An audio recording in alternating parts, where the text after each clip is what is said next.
किस किस में लिखा था, एक सेकंड। अंतिम तरन्नुम, इनायत, इतिशा, एमन, शबीर और कासिम। कासिम, शिवानी। यही बच्चे थे। 8 बच्चे थे इन टोटल। किसी बच्चे ने भेजा हो आंसर और मुझे पता ना चला हो तो प्लीज लेट मी नो। बाकी हम क्लास स्टार्ट करते हैं। तो स्टार्टिंग से पहले एक काम करते हैं, वो क्वेश्चन को थोड़ा डिस्कस कर लेते हैं। और आप लोग बीच में यस नो, हाँ सर, नहीं आया समझ में सर, आ गया समझ में सर, वो सब बताते रहना। ये देखो, एक बच्चे की मैं कॉपी अभी चेक कर भी रहा था। ये उसने शायद GS 3 पे लिखा है। हम्म, हाँ, इकोनॉमिक ग्रोथ एंड ऑल। इस तरीके से भी बच्चा आंसर लिखना, एक नोटिस कर पा रहे हो ये कैसे ये बच्चे ने हेडिंग को ये बॉक्स में लिखा हुआ है। जैसे ये वाला पार्ट है, एक सेकंड, ये वाला, ये दिख रहा है सबको? Yes sir. ये है ना? कोई आंसर का मॉडल कैसा होना चाहिए? देखो, जैसे ये क्वेश्चन था, elaborate the need of climate smart agriculture to offset the impact of climate change. 10 marks का है, 150 क्वेश्चन, 150 वर्ड्स का। इसमें इस बच्चे ने क्या किया, इंट्रोडक्शन लिखा है यहाँ पर, ठीक है। इंट्रोडक्शन के नीचे उसको कुछ मालूम था उसके बारे में, क्लाइमेट स्मार्ट एग्रीकल्चर के बारे में, तो उसने एक फ्लो चार्ट बना दिया इस तरीके से। फिर उसने सीधा need of climate smart agriculture सब हेडिंग डाला। उसमें एक एक पॉइंट के पहले माइक्रो सब हेडिंग और उसके बारे में एक्सप्लेन कर दिया, और ये उसने एग्जाम्पल लिख दिया। ऐसे ही फिर दूसरे पे आया, वो लिखा, फिर साथ में कोई एग्जाम्पल में डेटा है तो डेटा लिख दिया, और कुछ भी, ठीक है। फिर ये ऐसे आगे बढ़ गया। फिर इसने यहाँ पे सब हेडिंग डाली है। फिर उसके बाद पॉइंट लिखे 1 2 3 4, और फिर लास्ट में क्या है, ये कंक्लूजन लिख दिया यहाँ से इतना। 2 पेज में उसने कितना कुछ लिखा, लेकिन उसके बावजूद भी उसे 10 में से कितने नंबर दिए हैं, 4.5। तो ये सबको मालूम है ना कि यूपीएससी में 50% मार्क्स दिए जाते हैं, इससे ज्यादा नहीं दिए जाते। ये किसी को ना मालूम हो तो बताओ, किस किस को पता था ये चीज? सर मुझे पता थी, आरुष सर ने बताया था एक दो बार जब मेरी कॉपी चेक की थी उन्होंने तो। अच्छा अच्छा, वेरी गुड। और बच्चों को भी क्लैरिफाई कर देता हूँ, देखो, अगर 10 मार्क्स का क्वेश्चन है तो आपको हाईएस्ट मार्क 5 मार्क्स मिलेंगे 10 में से, या 5.5 अगर बहुत एक्स्ट्रा ऑर्डिनरी लिखा होगा। 6 भी मिल सकते हैं, बट 60% से ज्यादा एक्सपेक्ट मत करना। बिकॉज यू नो कि जो टॉपर होता है उसके मार्क्स कितना, 1100 से कुछ 1200 1300 की रेंज में मार्क्स होते हैं। लेकिन पूरा पेपर कितने मार्क्स का होता है? 2025 मार्क्स का होता है ना? 2025 या 75 मार्क्स का। यस ठीक सर। है, तो ये कितना हो गया आपका, 60% के आसपास हो गया। तो ये, वो टॉपर है उसके बावजूद भी इतने मार्क्स मिल रहे हैं, तो उसने कोई कमी तो नहीं छोड़ी होगी। बट यही मिल रहे हैं, तो इसी के हिसाब से रेशियो निकाला गया कि पर क्वेश्चन कितने मार्क्स दिए जा सकते हैं, या दिए जा रहे होंगे यूपीएससी में, अकॉर्डिंगली उतनी मार्क्स दिए जाते हैं। अब सवाल उठता है कि उसने ये आंसर लिखा है इस बच्चे ने, इसमें उसको 4.5 मिला, 5 क्यों नहीं दिया, 5.5 क्यों नहीं दिया? तो इतना लिखने के बावजूद भी उसमें कहीं ना कहीं प्रॉब्लम है, ये मैंने उसमें रिकमेंडेशन दे रखा है। ठीक है? इस तरीके से कॉपीज हम लोग एवेल्युएट करते हैं। आप लोगों का भी टाइम आएगा उसके लिए, आप भी, आपके भी इवेल्युएट होंगी कॉपीज। बट इन टोटल अभी क्या करते हैं, वो वाला क्वेश्चन जो डिस्कस किया था उसके ऊपर एक बार आंसर लिखते रहो। मेजोरिटी ऑफ बच्चों का मैंने आंसर देके, इसमें ये कुछ शीट्स में है आंसर, लेकिन इसमें अभी जाएंगे नहीं अपन, हम अपना अलग से देखते हैं।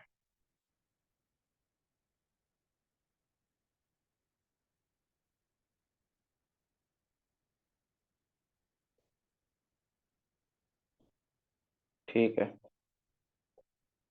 कोई बताएगा क्वेश्चन क्या था, रिपीट करेगा?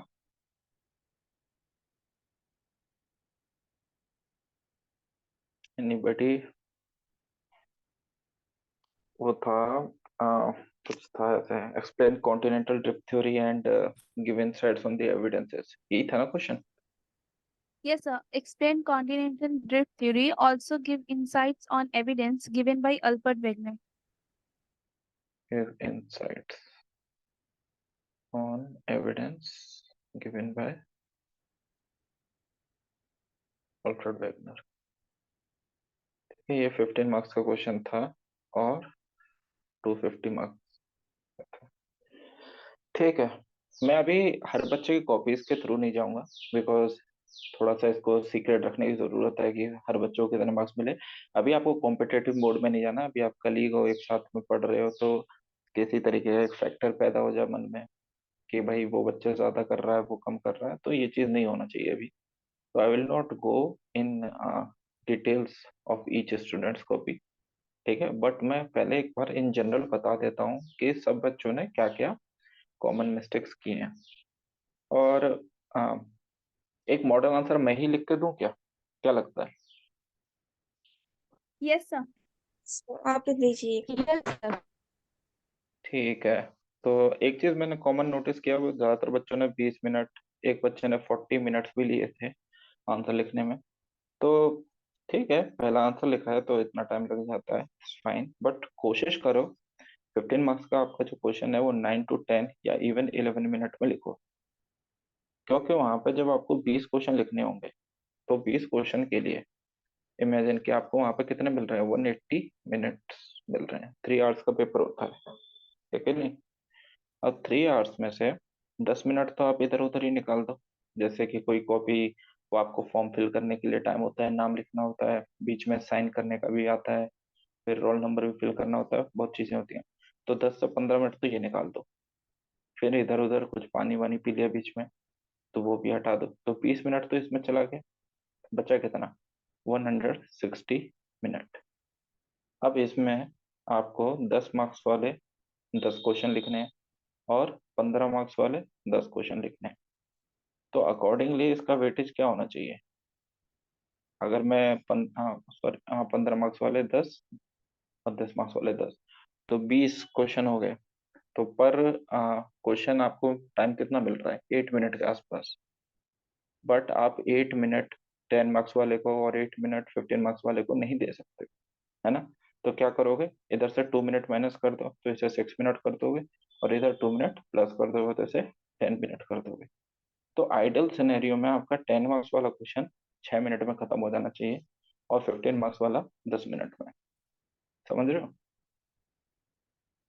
कभी कभी क्या होता है कि 1 मिनट इधर ट्रांसफर कर दो तो 7 मिनट में तुम 10 मार्क्स वाला लिखो, और 9 मिनट में 15 मार्क्स वाला। तो ये रेशियो होना चाहिए। अगर ये लेवल अटेन नहीं कर पा रहे हो तो आपको कितना भी आता है उसका कोई वैल्यू नहीं रहेगा, बिकॉज वहां पे अगर आपने 2 क्वेश्चन भी छोड़ दिए, दो छोड़ो एक भी छोड़ दिया, तो 7, लाइक एक क्वेश्चन का ही आपका 7 मार्क्स से लेकर के लगभग 5 to 7 मार्क्स का डिफरेंस आ जाता है। और एक बार आप सब बोलूंगा कि एक बार जाना पिछले साल का वो जो बच्चों की लिस्ट होती है, marks wise plus roll number wise, वो देखना। आप नोटिस करोगे कि दो दो मार्क्स पर ना, दो दो मार्क्स पर एक बच्चे की फर्स्ट रैंक वाले से 50 रैंक वाले के बीच में, और फिर 150 रैंक वाले के बीच में अंतर आ जाता है। यानी कि अगर वो 2 मार्क्स का लॉस, अगर ये 150th रैंक वाला नहीं करता, तो हो सकता है कि ये भी टॉपर हो सकता था। तो कितना बड़ा इम्पैक्ट हो गया 5 मार्क्स पर। तो इसमें तो जनरल जनरल सिनेरियो ये हो जाता है कि आप लिस्ट से ही आउट हो जाओ। समझ पाए इस चीज की ग्रेविटी, कि भाई कितनी बड़ी चीज है time management. Yes sir. Yes sir. अब इसमें अब आप अपना कंपैरिजन करो कि अगर हम 20 मिनट ले रहे हैं, वो भी इतना सिंपल टॉपिक के ऊपर, तो इमेजिन कि हम अभी कितना हमें मेहनत करना बाकी है। ठीक है, अभी ये तो है मैं टेबलेट पे लिख रहा हूँ तो थोड़ा सा डिफरेंस आ जाएगा, लेकिन लेट्स ट्राई। अभी हो रहा है कितना, लाइक 3:13 में टाइमर रीस्टार्ट कर देता हूँ।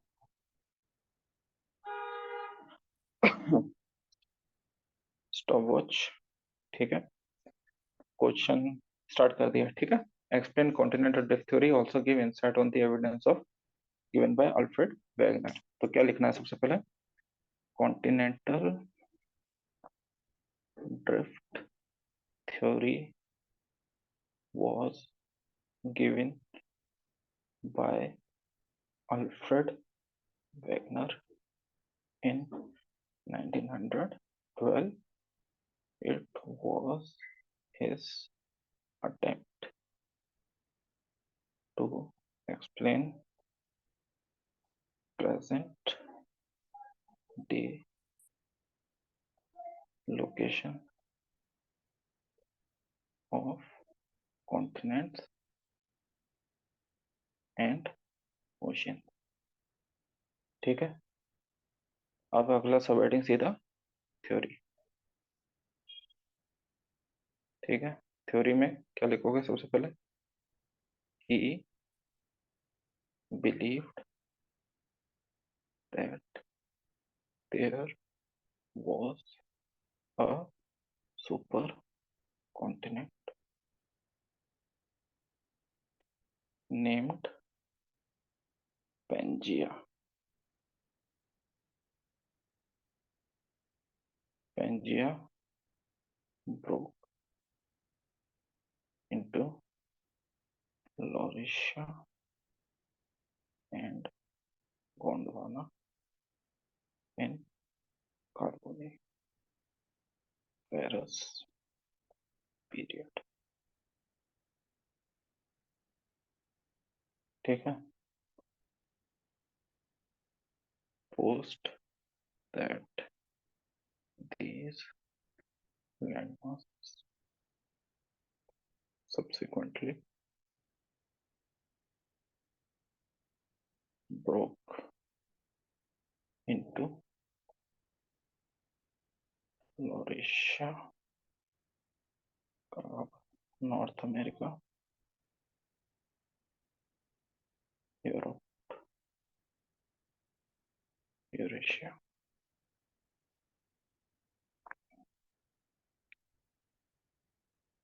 और इसके बाद Gondwana, South America, Africa, Antarctica और ऑस्ट्रेलिया। बस, ठीक है। To explain these breaking of continents, he provided causal forces, that is a polar fling force, gravitation differential force,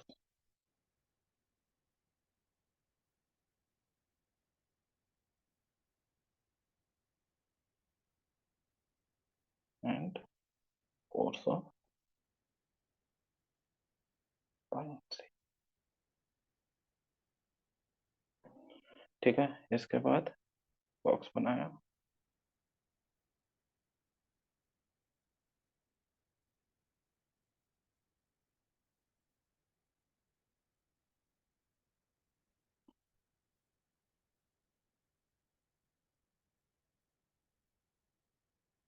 ठीक है, evolution of, ठीक है, इसके बाद सीधा आ गए हम evidences given by Alfred Wegener. पहला एविडेंस दिया था उन्होंने क्या? पैलियोक्लाइमेटिक एविडेंसेस।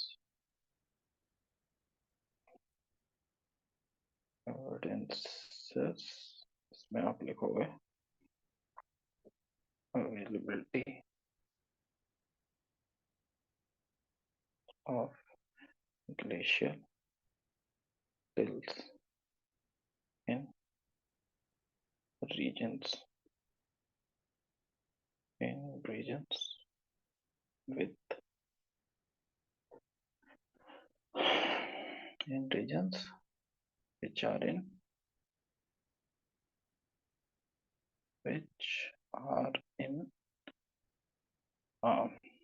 tropical।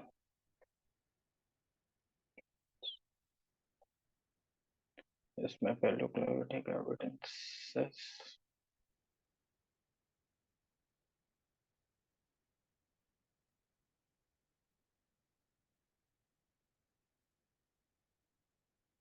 कुछ ऐसे करके ये बना दिया है।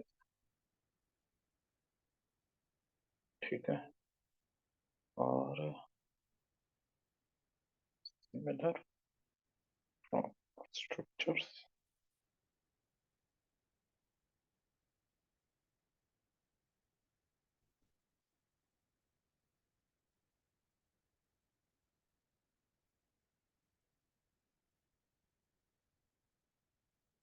ठीक है,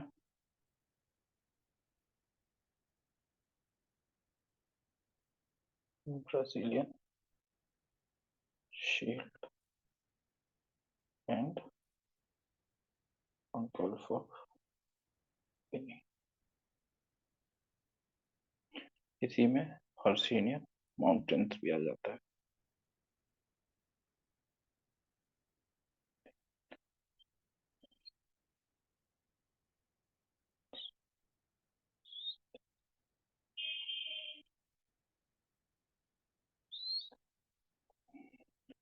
ठीक है, तीसरा फॉसिल एविडेंसेस। फॉसिल एविडेंसेस में आ जाता है ग्लोसोप्टेरिक्स and Tyrannosaurus.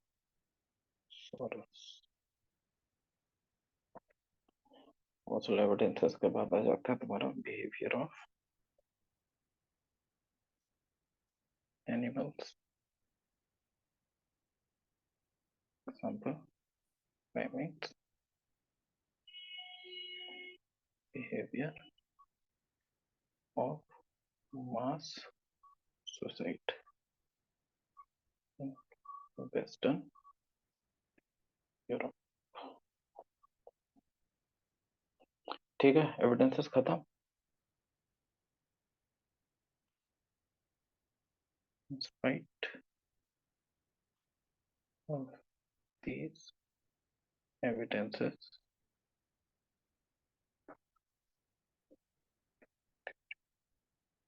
theory of Alfred Wegener based criticism on the grounds of forces suggested by him,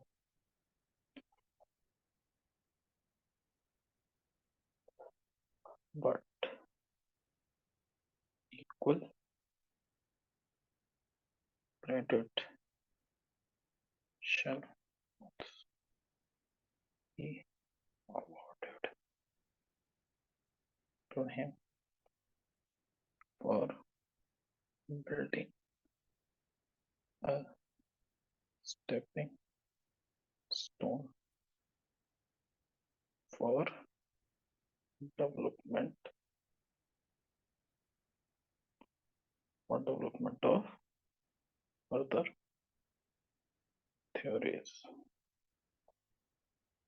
like plate tectonics। ठीक है, 9 मिनट 32 सेकेंड। ठीक है, तो ये हमने आंसर कितने देर में लिखा? 9.5 मिनट में। ओके भाई, वीडियो तो नहीं बंद हो गई? हेलो हेलो, Yes, आवाज आ sir. रही है किसी बच्चों को? Yes, Yes, sir. sir. Yes, sir. Yes, sir.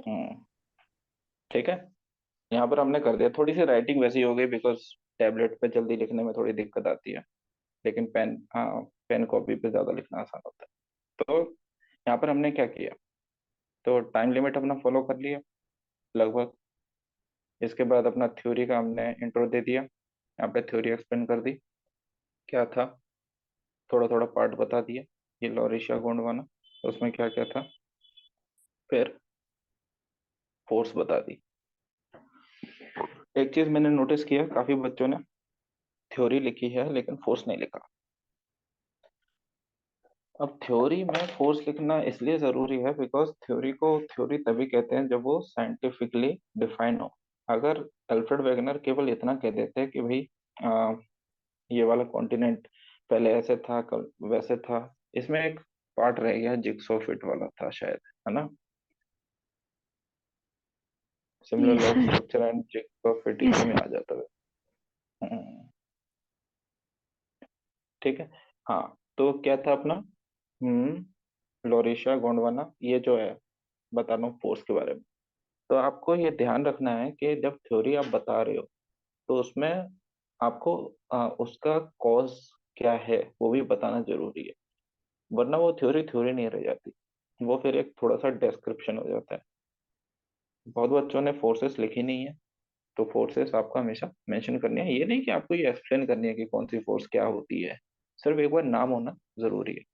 Diagram जब बनाना है तो उसको बॉक्स में भी लिखना है, कोशिश करना है। ठीक है। अब अगला जाता है एविडेंसेस वाला पार्ट। तो इस तरीके से आप डायग्राम बना के सब हेडिंग डाल करके एक छोटा छोटा सा आप डायरेक्टिव्स में लिख सकते हो, नहीं है जरूरी कि पूरा पूरी कहानी लिखो, वरना आप टाइम मैनेज इतना नहीं कर पाओगे कि भाई आप आंसर भी लिख लोगे और उसके मार्क्स भी मिल जाए। और एक चीज हमेशा ध्यान रखना, किसी बच्चे ने अगर एक आंसर लिखने में यहाँ पर अगर उसने 10 मिनट से ज्यादा ले लिए, उसने मान लो 11 मिनट ले लिया, तो उसने अगला जो आंसर लिखना है उसका उसने 10 मिनट से कम करके 9 मिनट छोड़ दिया ना, क्योंकि यहाँ पे 1 मिनट एक्स्ट्रा ले लिया। तो पहला आंसर उसने अच्छा लिख दिया, लेकिन दूसरा आंसर क्या उतना अच्छा हो पाएगा? Yes no? No sir. No mic on कर सर। लो सब बच्चे, है ना? No sir. तो मार्क्स जो होते हैं वो आपको एक ही आंसर में नहीं लेकर के आने, सभी आंसर्स में लेकर के आने। ठीक है। तो मेक श्योर कि इन चीजों का ख्याल रखो, इन चीजों को समझो।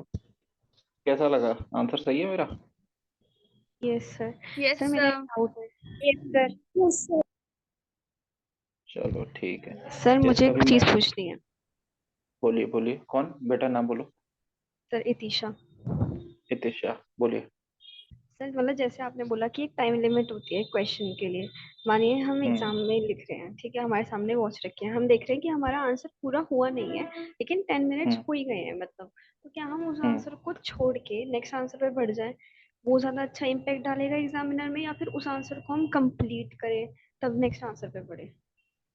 देखो बेटा, डिपेंड करता है। ऐसा है, जैसे एंट्री आपने बॉडी लिख दिया, अब बॉडी कंप्लीट होने के बाद आपको लग रहा है कि आपका 10 मिनट ओवर हो, तो आप कोशिश कर सकते हो कि वो कंक्लूजन ना लिखो उसमें। समझ रहे हो? क्योंकि कंक्लूजन एक ऑप्शनल पार्ट है, उसमें आप अपने व्यूज देते हो। क्योंकि आप आंसर की डिमांड तो इंट्रो और बॉडी में ही कवर कर चुके हो, कंक्लूजन आप अपने एडिशनल चीज लिख रहे होते हो। तो अगर आपका कंक्लूजन रह रहा है तो वेल एंड गुड, आगे बढ़ जाओ। कोशिश करो अगला आंसर और फास्ट लिखने की, और जो बचता है उसमें वापस इसका आके कंक्लूजन लिख लो।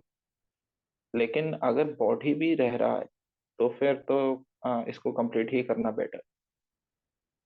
ठीक है। Okay sir. ओके। अच्छा क्वेश्चन है। और किसी बच्चे की कोई क्वेरी?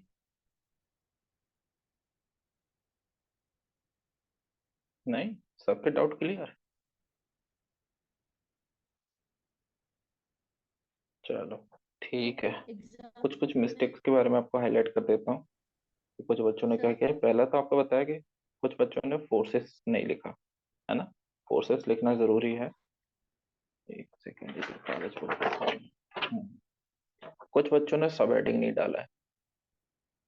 अभी मैंने एक दूसरे बच्चे का भी आंसर दिखाया था, तो उसने सब हेडिंग डाल रखा है अपने अपने आंसर्स में, तो सब हेडिंग का हमेशा ध्यान रखना है।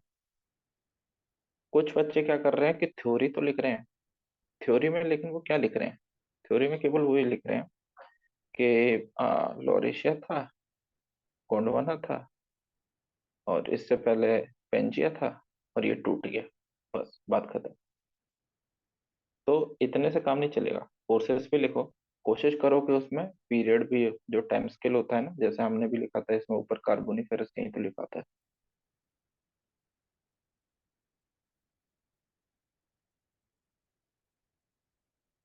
है ना?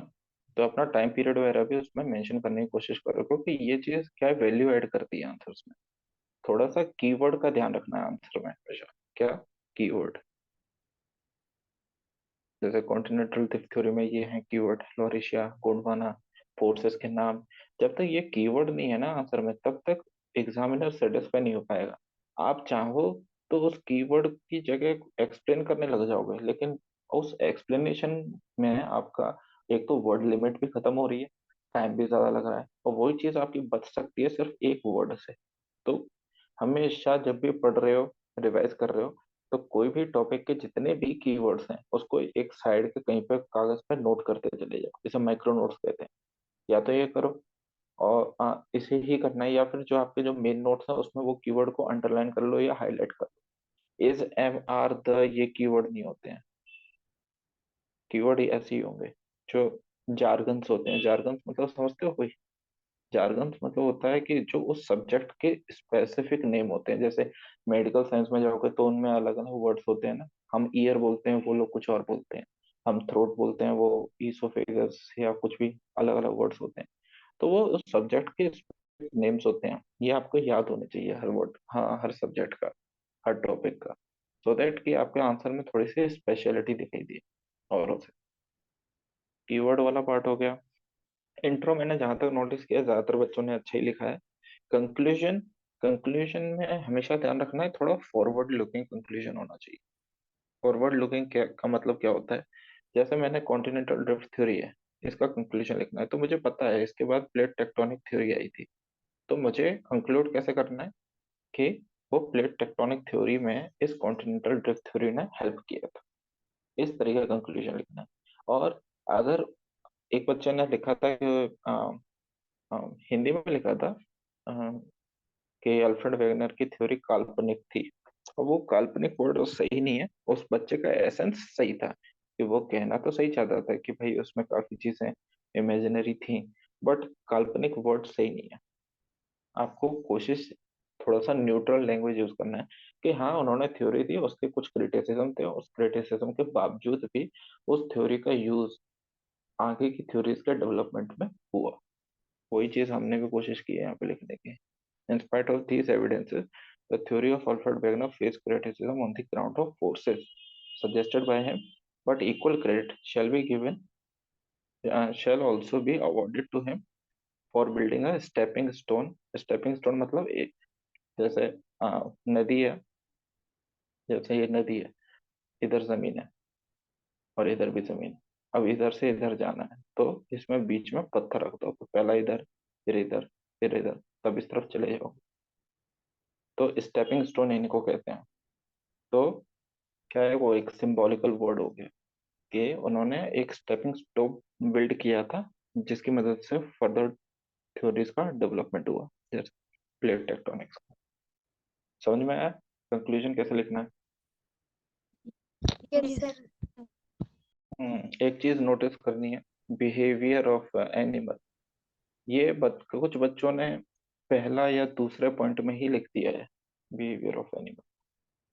अब आप ये जानते हो कि थ्योरी में एविडेंसेस में बहुत बड़े बड़े एविडेंसेस पहले आने चाहिए, जैसे जिग्सॉफिड वाला, है ना, और पैलियोक्लाइमेटिक या रॉक एविडेंसेस, या फिर फॉसिल फ्यूल्स का। इसमें एक छूट गया, फॉसिल फ्यूल वाला एक कोल वाला भी था।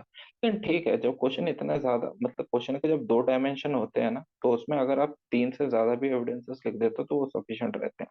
लेकिन कोशिश करनी है कि आपके जो एविडेंसेस हैं वो प्राइमरी एविडेंसेस हो, मतलब वो मेन हो। अब मैं यहाँ पे पैलियो क्लाइमेटिक की जगह यहीं पे शुरुआत में ही लिख दूं कि लेमिंग्स जो थे वो भाई सब लेफ्ट साइड में मूव करते थे, वेस्ट में वो मर जाते थे। तो ये कितना ऑड लग रहा है सुनने में कि भाई क्या अल्फ्रेड वेगनर के लिए यही सब इम्पोर्टेंट एविडेंस था? नहीं, उनके लिए, क्योंकि वो क्लाइमेटोलॉजिस्ट थे, तो इसके लिए उनका सबसे पहला एविडेंस तो क्लाइमेट के बेसिस पर ही होना चाहिए। उसके बाद उन्होंने रॉक्स के ऊपर बात करी, जिग्सॉ फिट तो उन्होंने बोला ही था। ये वाली चीजें होनी चाहिए, फॉसिल एविडेंसेस। फिर उसके बाद आएगा लास्ट में। लास्ट में या फिर अगर टाइम नहीं मिल रहा मत लिखो, छोड़ो इसे, इससे फर्क नहीं पड़ने वाला। अगर आपने पहले तीन लिख दिए हैं तो वो भी काफी है।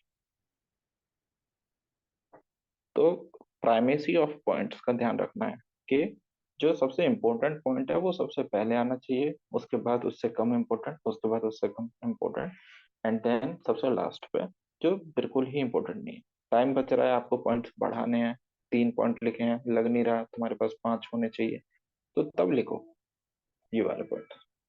समझ पा रहे हो? Yes sir. Yes, sir. Sir और देख लेते हैं। हाँ बेटा। सर जैसे मतलब जो मतलब आपने जो पढ़ाया है तो उसमें मतलब हम्म। आपने मतलब जिस जिस प्लेस पे जो जो मिला उसको आपने मैपिंग कर दिया है, तो हम लोगों को पता है कि इस प्लेस पे ये मिला था, तो मतलब जितने भी उन्होंने एविडेंस दिए थे तो उस मतलब सारे मतलब मैप में दिखा सकते हैं या फिर टाइम लिमिट करना होगा? देखो, अगर आइडियली क्या है कि मैं यहाँ पर ये 2 मैप की जगह एक बनाता, सिर्फ ये वाला बनाना था, है ना?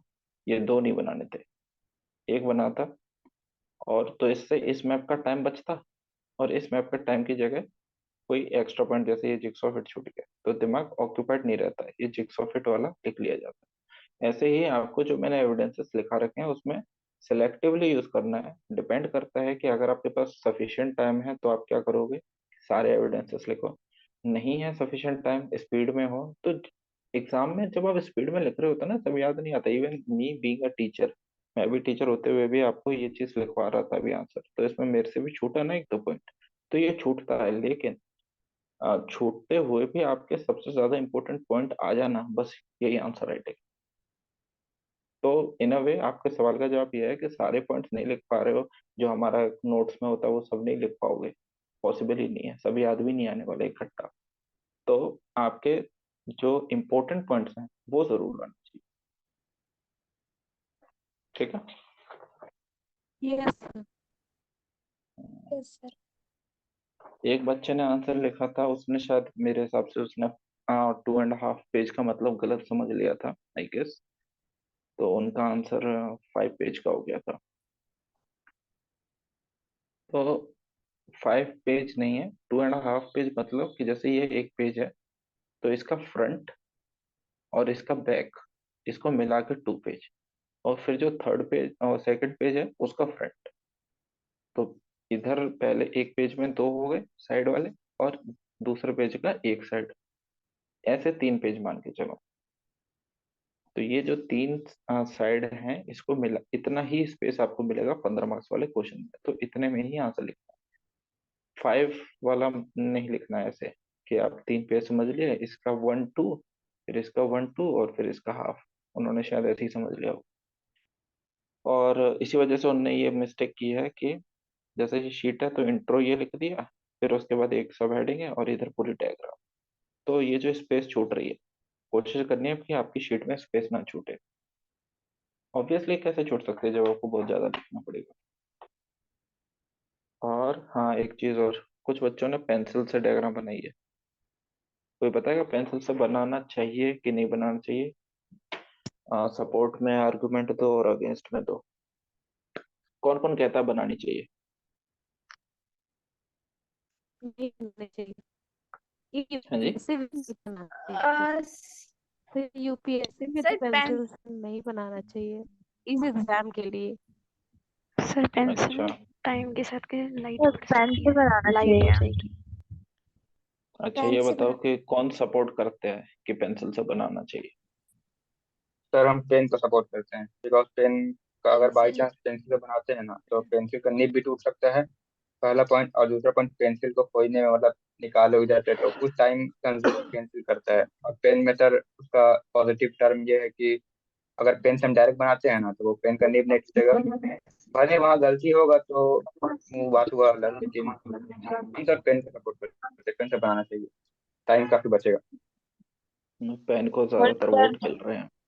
और सर वहां पर पेंसिल से बनाते टाइम हमें इतना टाइम नहीं मिलेगा कि हम बार बार इरेजर यूज करके उसको मिटाएं फिर बनाएं फिर मिटाएं फिर बनाएं।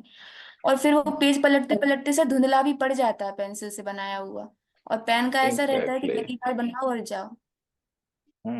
ऐसा होता है जैसे आपकी ये कॉपी है, ऐसे ही और बच्चों की भी कॉपीज होंगी, है ना? तो लास्ट में क्या होता है, इनका क्या कंपाइलेशन होता है ना, इकट्ठी इकट्ठी कॉपीज होती है, एक के ऊपर एक रख देते हैं वो लोग कलेक्ट करके। तो अब इस बच्चे ने, इस वाले ने अपने इस शीट पे पेंसिल से कुछ बनाया, तो इसके ऊपर ये वाली शीट होगी, ऐसे ही इसके नीचे भी और शीटें होंगी। तो ये क्या है, आपस में एक दूसरे के साथ चिपकेंगी, चिपकने से ये हिलेंगी घिसेंगी, तो जो जिसने पेंसिल से बनाया होगा ना डायग्राम, तो वो पूरा डिस्टॉर्ट हो जाएगी डायग्राम। ठीक है, उसे स्मज कहते हैं, स्मज हो जाएगा sir pencil sorry to interrupt you sir, class is about to over, तो दोबारा आप। के पेंसिल से अपने को इसलिए नहीं बनाना बिकॉज पेंसिल की बनाई हुई डायग्राम जो है वो खराब हो जाएंगी, आपकी कॉपीज यहाँ से कलेक्ट होंगी, फिर कहीं और सेंटर पे जाएंगी, फिर मेन सेंटर पे जाकर फिर टीचर्स को एवेल्यूशन के लिए होंगी, तब तक तो आपकी डायग्राम तो बिल्कुल बैंड बज चुका होगा। अच्छा, क्या रहता है कि आपका जो मैं भी फॉलो किया था, और क्या आपने लिखा ब्लू पेन से, और जो डायग्राम है वो ब्लैक पेन से बना दी। ठीक है, तो वो थोड़ा एक कॉन्ट्रास्ट भी बन जाता है आपकी शीट में। पेन चेंज कर सकते हो, आप पेन चेंज कर सकते हो बिकॉज उससे थोड़ा प्रेजेंटेशन इंप्रूव होता है, बट डिपेंड करता है कि आपका टाइम मैनेजमेंट कैसा है। अगर लग रहा है कि पेन चेंज करने में ज़्यादा टाइम लग रहा है तो इट्स फाइन, आप ब्लू पेन से भी बना सकते हो। ठीक है, काफ़ी चीज़ें आप लोगों को समझा दी, कुछ चीज़ें नई भी पता चली होंगी कि हाँ ऐसे लिखना है वैसे लिखना है। और जिन बच्चों को लग रहा था कि मतलब उनके आंसर्स कैसे हैं, तो वो भी अपना सेल्फ इवेल्युएट कर पाएंगे इन चीज़ों के ऊपर कि भाई हाँ कहाँ कहाँ मिस्टेक किया है। कुछ बच्चों को मैंने नोटिस किया, उन लोगों ने ये भी लिखा था सियाल सीमा, बिकॉज अल्फ्रेड वेगनर ने इस चीज़ को मान करके अपनी थ्योरी बनाई थी, बट ये चीज़ इस क्वेश्चन का पार्ट नहीं है। ठीक है, अब क्यों नहीं है इस क्वेश्चन का पार्ट वो समझो। क्वेश्चन है एक्सप्लेन कॉन्टिनेंटल ड्रिफ्ट थ्योरी, फिर also give insight on evidences, तो दो पार्ट हैं इस क्वेश्चन के बस। अब आप ये समझो कि एक ही क्वेश्चन में आपको दो चीजें लिखनी है, तो इक्वल वेटेज दोनों को मिलना चाहिए, इसको भी मिलना चाहिए और इसको भी मिलना चाहिए। अब अगर आप एक्स्ट्रा चीजें लिखने लग जाओगे, अगर कॉन्टिनेंटल ड्रिफ्ट थ्योरी की ही सारी चीजें लिखने लग जाओगे, इसी में ही पूरा आंसर खत्म हो जाएगा, फिर इसको आप बराबर वेटेज नहीं दे पाओगे एविडेंसेस को। तो आपको दोनों ही चीजें मेंशन करनी है, जो चीजें अननेसेसरी हैं उनको एक्सप्लेन मत करो ज्यादा। कुछ बच्चों ने क्या किया है, जैसे ये था एविडेंसेस वाला पार्ट, तो पहले क्लाइमेटिक एविडेंसेस, इसमें ऊपर पूरी पूरी कहानी लिख दी है, इवन लोकेशंस भी बताने की कोशिश की है। मत बताओ लोकेशन, आफ्टर ऑल आप आगे खुद भी तो डायग्राम बना रहे हो, तो उसमें लोकेशन बताने का क्या काम ही क्या है। जब आप मैप बना दिया, मैप में दिखा दिया, इधर दिखा दिया जैसे ब्राजील और गल्फ ऑफ गिनी के आसपास का सेम रॉक्स थी, तो अब मैं अलग से लिखूं कि भाई दीज रॉक्स वर सिमिलर और इन रॉक्स का नेचर ऐसा था ये, और आगे की कहानी पूरा माइक्रो डिटेल्स में हो, क्या फायदा। समझ रहे हो। अब जहां पर हम डायग्राम नहीं बना सकते वहां पर नाम लिख दिया, इसका भी डायग्राम बन सकता था कि इधर एप्लेशियन माउंटेन्स दिखाता और उधर यूरोप के स्कैंडिनेवियन के माउंटेन्स दिखाता, दोनों का सिमिलर दिखाता, तो उसकी जगह लिख दिया। तो जहां पर आप लोकेशन लिख पा रहे हो वहां पे लोकेशन के साथ मैप नहीं बनाना, जहाँ पे मैप बना पा रहे हो वहां पे साथ में लोकेशन के लिए अलग से सेंटेंस नहीं लिखना, मैप में ही हाईलाइट कर दो, इधर ही हाईलाइट कर दिया ब्राजीलियन शील्ड और गल्फ ऑफ गिनी साथ में लिख दिया, पूरा एक सेंटेंस फॉर्मुलेट करने की जरूरत नहीं है। समझ गए। इन चीजों से क्या है, आपका टाइम मैनेज होगा। ये मेरा प्राइमरी इस आंसर को लिखने का और आपको समझाने का पूरा पर्पस ये है कि 20 मिनट 40 मिनट आंसर जो जा रहा है नहीं जाना चाहिए, 9 मिनट कैसे मैनेज करना है, ऐसे मैनेज करना है। समझ पाए। Okay sir. चलो यस। ठीक है, अब थ्योरी की तरफ बढ़ते हैं। अपना क्या चल रहा था, प्लेट रहा था कि पेंसिल से अपने को इसलिए नहीं बनाना बिकॉज पेंसिल की बनाई हुई डायग्राम जो है वो खराब हो जाएंगी, आपकी कॉपीज यहाँ से कलेक्ट होंगी, फिर कहीं और सेंटर पे जाएंगी, फिर मेन सेंटर पे जाकर फिर टीचर्स को एवेल्यूशन के लिए होंगी, तब तक तो आपकी डायग्राम तो बिल्कुल बैंड बज चुका होगा। अच्छा, क्या रहता है कि आपका जो मैं भी फॉलो किया था, और क्या आपने लिखा ब्लू पेन से, और जो डायग्राम है वो ब्लैक पेन से बना दी। ठीक है, तो वो थोड़ा एक कॉन्ट्रास्ट भी बन जाता है आपकी शीट में। पेन चेंज कर सकते हो, आप पेन चेंज कर सकते हो बिकॉज उससे थोड़ा प्रेजेंटेशन इंप्रूव होता है, बट डिपेंड करता है कि आपका टाइम मैनेजमेंट कैसा है। अगर लग रहा है कि पेन चेंज करने में ज़्यादा टाइम लग रहा है तो इट्स फाइन, आप ब्लू पेन से भी बना सकते हो। ठीक है, काफ़ी चीज़ें आप लोगों को समझा दी, कुछ चीज़ें नई भी पता चली होंगी कि हाँ ऐसे लिखना है वैसे लिखना है। और जिन बच्चों को लग रहा था कि मतलब उनके आंसर्स कैसे हैं, तो वो भी अपना सेल्फ इवेल्युएट कर पाएंगे इन चीज़ों के ऊपर कि भाई हाँ कहाँ कहाँ मिस्टेक किया है। कुछ बच्चों को मैंने नोटिस किया, उन लोगों ने ये भी लिखा था सियाल सीमा, बिकॉज अल्फ्रेड वेगनर ने इस चीज को मान करके अपनी थ्योरी बनाई थी। बट ये चीज इस क्वेश्चन का पार्ट नहीं है, ठीक है। अब क्यों नहीं है इस क्वेश्चन का पार्ट, वो समझो। क्वेश्चन है एक्सप्लेन कॉन्टिनेंटल ड्रिफ्ट थ्योरी, फिर also give insight on evidences. तो दो पार्ट हैं इस क्वेश्चन के बस। अब आप ये समझो कि एक ही क्वेश्चन में आपको दो चीजें लिखनी है, तो इक्वल वेटेज दोनों मिलना चाहिए, इसको भी मिलना चाहिए और इसको भी मिलना चाहिए। अब अगर आप एक्स्ट्रा चीजें लिखने लग जाओ, अगर कॉन्टिनेंटल ड्रिफ्ट थ्योरी की ही सारी चीजें लिखने लग जाओगे, इसी में ही पूरा आंसर खत्म हो जाएगा। फिर इसको आप बराबर वेटेज नहीं दे पाओगे एविडेंसेस को। तो आपको दोनों ही चीजें मेंशन करनी है। जो चीजें अननेसेसरी हैं उनको एक्सप्लेन मत करो ज्यादा। कुछ बच्चों ने क्या किया है, जैसे ये था एविडेंसेस वाला पार्ट, तो पहले क्लाइमेटिक एविडेंसेस, इसमें ऊपर पूरी पूरी कहानी लिख दी है, इवन लोकेशंस भी बताने की कोशिश की है। मत बताओ लोकेशन, आफ्टर ऑल आप आगे खुद भी तो डायग्राम बना रहे हो, तो उसमें लोकेशन बताने का क्या काम ही क्या है। जब आप मैप बना दिया, मैप में दिखा दिया, इधर दिखा दिया जैसे ब्राजील और गल्फ ऑफ गिनी के आसपास का सेम रॉक्स थी, तो अब मैं अलग से लिखूं कि भाई दीज रॉक्स वर सिमिलर और इन रॉक्स का नेचर ऐसा था ये, और आगे की कहानी पूरा माइक्रो डिटेल्स में जाऊं, क्या फायदा। समझ रहे हो।